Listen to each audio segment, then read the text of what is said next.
As you might know, 2024 is the year of elections.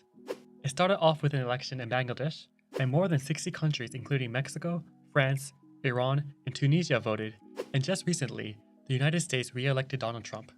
And among all those countries, Japan too had a historic election. For the first time in 15 years, the ruling party lost a majority in the House, and they will have to rule as a minority government. While this may challenge Japanese political stability, I believe it could be a right step towards the right direction if correctly nurtured. So in this video, we'll review the October 2024 election results and talk about the real winners of this election, because both the ruling party and the main opposition party lost in this election. Japan's 2024 election was held on October 27th. Although Japan must hold elections every 4 years, Japan's constitution allows snap elections, meaning that election years could vary. After Prime Minister Shigeru Ishiba was selected as the new Prime Minister on October 1st, Ishiba dissolved the parliament on October 9th, and here are the results. There are 7 main takeaways. Number 1. The ruling party and its ally lost a significant number of seats. When compared to 2021, we can see how the LDP lost 70 seats and the Kome party lost 8 seats. This is the first time since 2009 that the LDP lost a majority in parliament. The LDP and Kome party's loss can be blamed on the LDP's ongoing slush fund scandal and their inability to properly address their own mistakes. And if you're curious, out of the 46 slush fund candidates, 18 got re-elected and 28 lost their seats. On the other hand, the main opposition party, the CDP, won 148 seats, which is a 52-seat increase compared to 2021. This allows the CDP to be the largest opposition party, but they are nowhere close to the 233-seat threshold, meaning that they need to form a coalition. Number 3. A few parties roughly maintain their positions. The JCP and Social Democrats roughly kept their numbers. The JIP also roughly kept their numbers. For the JIP, the 2024 election was a success in their home prefecture, Osaka. The JIP won every single district in Osaka and defeated the Kome party. This proves the JIP's popularity in Osaka, which helps them continue to be a part of the national diet. This also proves that the JIP still struggles to expand beyond Osaka, which also leads us to our 4th point. Despite being newly elected in September, the Kome party president lost his own seat in this election. He resigned as party president. The JIP's party president, Nobuyuki Baba, announced that he will not seek re-election. Despite sweeping Osaka, many JIP party members were dissatisfied with the results.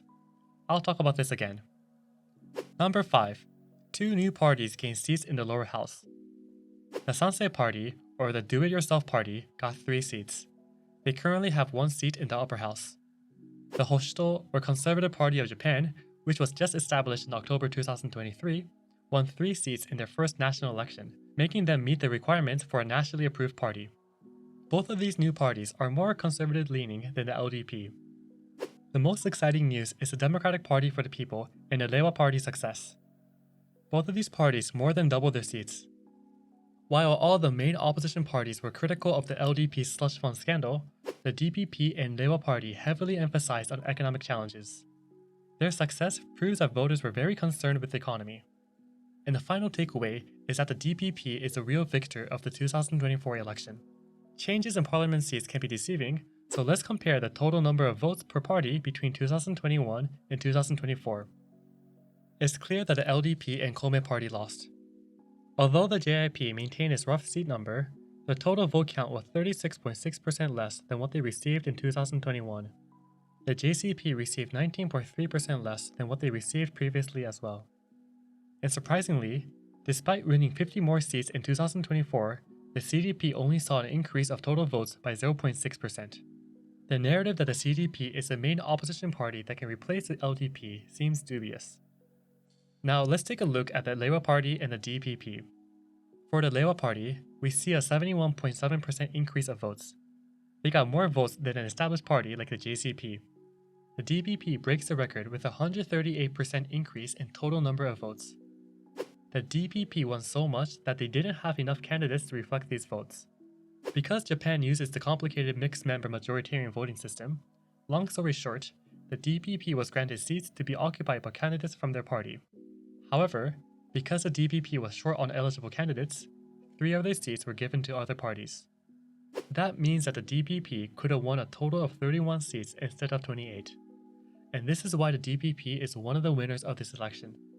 The DPP's slogan for this election is Terori o fuyasu, or increase our take-home salary.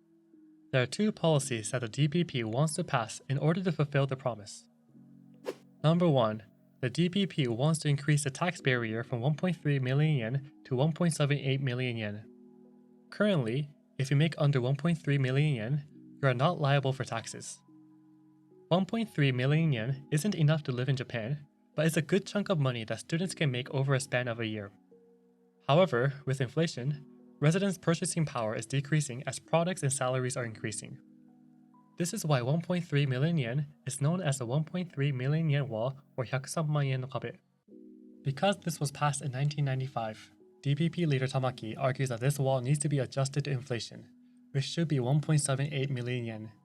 Once an individual makes more than 1.3 million yen, they are considered as independent, meaning that families cannot claim them as dependents and thus get tax breaks.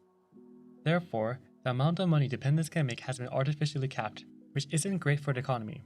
If this wall is pushed to 1.78 million yen, more dependents can make more money, and thus help the economy grow. Additionally, this will help decrease everyone's taxes because tax brackets will be shifted. It's calculated that every taxpayer should see 100,000 yen or 650 USD decrease in taxes. Number 2. The DPP wants to reintroduce the trigger clause for gasoline. In 2010, then ruling party DPJ introduced the trigger clause, which would limit taxes on gasoline sales.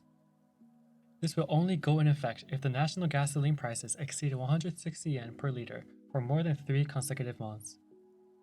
Taxes would be halted until gasoline prices return to the 130 yen range. However, this clause has been paused since 2011 because the government wanted to collect fees for rebuilding northern Japan due to the March 2011 earthquake.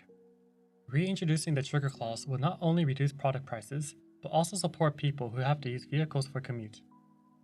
The DPP's increased popularity in popular economic policies has been dominating mainstream media and the internet, and honestly, they're currently enjoying more media exposure than the LDP and CDP combined.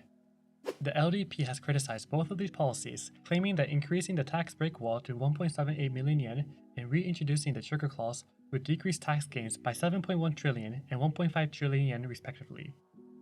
In response, Tamaki argued that the same amount of money would enter people's pockets and the free market would overall benefit society. And even if the LDP hates these two policies, they really have no choice but to cooperate with the DPP. Because no single party got the majority, both sides need to create a political coalition. In any parliamentary system, the lawmakers vote for the next prime minister. If no single individual received the majority of the votes, the top 2 candidates enter a second round of votes, which forces everyone else to vote between the 2 candidates. And this is what happened on November 11th. Because every party wrote their own leaders, the second round of votes took place between the 2 largest political parties, the LDP with Ishiba and the CDP with Noda. This is why having a majority in parliament helps. Although the opposition parties combined makes up the majority of parliament, their political ideologies are unaligned, which explains Noda's defeat.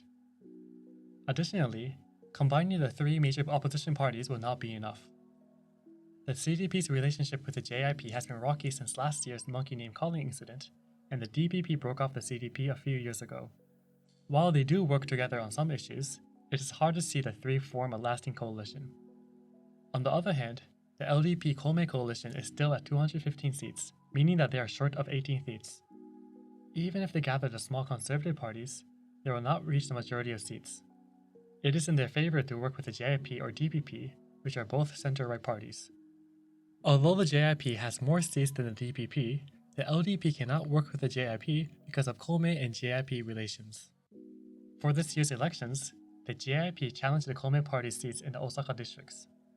It is in the LDP's interest to work with a neutral party, which explains why the DPP has gained increased importance in Japanese politics. In order to appease the DPP, the LDP started negotiations regarding the 1.3 million yen wall. However, the DPP has made it clear that they will not join any coalition and not nominate Ishiba as prime minister. So why is the LDP working with the DPP if the DPP is publicly denouncing any possible coalition? Here's the thing. Even though the LDP can secure the prime minister's seats during the second round of votes, they will end up forming a minority government. In a minority government, The Prime Minister can always be under the real threat of a vote of no confidence, which is a vote to have the Prime Minister resign. Because the ruling coalition will have less than the majority, they will probably lose the vote of no confidence.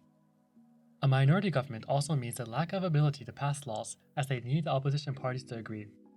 And this leads us to our second and most important winner of this election, the Japanese people. Up to this point, the LDP has been passing laws without parliamentary debate because they could force anything with sheer numbers. Now, the LDP needs to work with opposition parties and need to debate policies in order to actually pass laws. If the LDP fails to work with opposition parties, they can lose power. With the upper house elections scheduled for July 2025, the LDP faces additional pressure and other parties will likely keep their distance from the ruling party. With that said, the DPP and JIP tends to sway more towards the LDP, so I think the LDP could continue their role as long as they clean up their slush fund scandal mess. So check out this video to learn more about how the LDP dealt with their scandal.